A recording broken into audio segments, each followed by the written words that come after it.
Eileen, it's actually 2 years since we last spoke in this room, and time flies very quickly, but what's happened in a short period of 2 years to the hospice? We've grown quite a bit.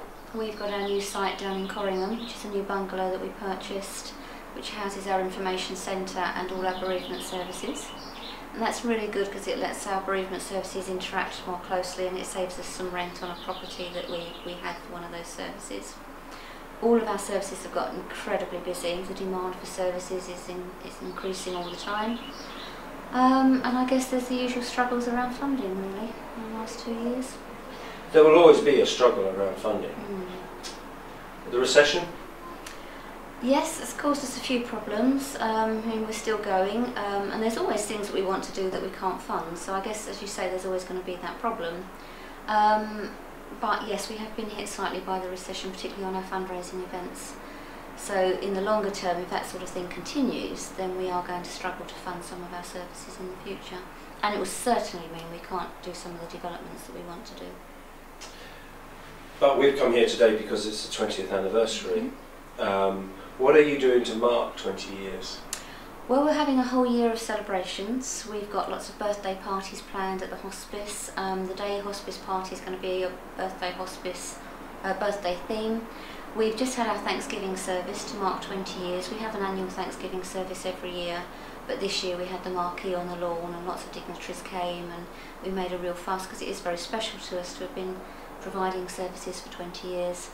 Beyond that, we're doing campaigns for Light Up the Hospice, which will be, we've launched already, but the Light Up will actually be in September, and the idea is it will light up the building and the hedges to raise income for the hospice and to celebrate and to make a real visual impact on the roundabout as the hospice here for 20 years. This may be a boring question. Can you give me the cold facts regarding what funding you get from government or don't get from government? It's a little bit unclear at the moment, actually, given the election, and you'll be aware of all the public spending cuts. We are still negotiating with the PCT what level of funding we will get, so we're hopeful at the moment that it will be reasonably close to last year's, but it's a bit difficult for me to just confirm that at the moment. We certainly know next year our funding is likely to go down. So really what we're doing this year is trying to make sure we can make as many of our other income streams as sustainable as possible to try and offset that dip next year, which we are told is going to be definite. Does it help that St Luke's has a huge amount of goodwill, that you have a huge amount of affection from people in the local area? It does, and in fact I've seen quite a few people in local groups lately who've said, oh, we're definitely having a birthday party tea for you so that we can raise money. And I think the idea of the 20th anniversary has really connected with people. So yes, it is good, but it's really just having to remind people all the time, and particularly at a time when perhaps they haven't got as much disposable income themselves. And again, 2 years ago we filmed in here, and this is the lilac room, and how has this been used over the last 2 years? It's still being used for complementary therapy, which is really increased, and for lymphedema massage, which is a very important medical treatment we provide.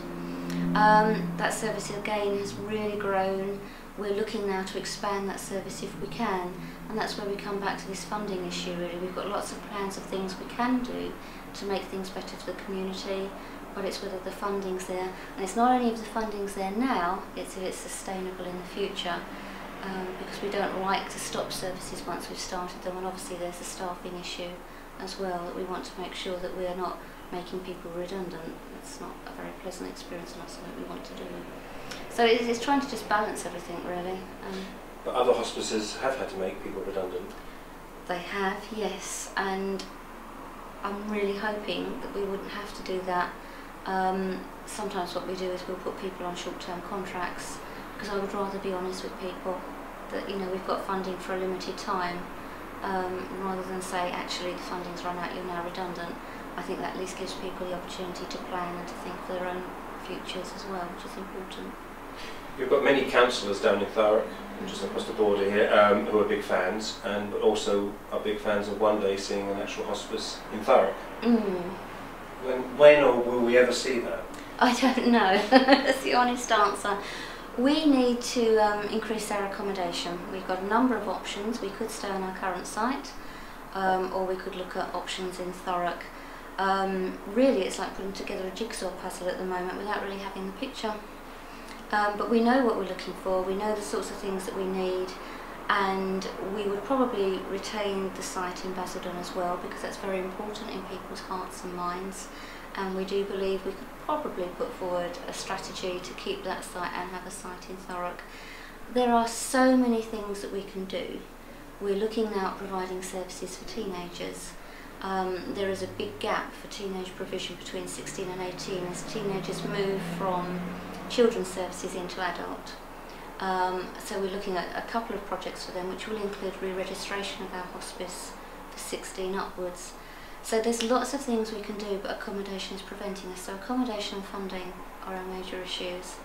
And if those two start to come together, we can bring in the various pieces and start to put that jigsaw puzzle and picture together, right?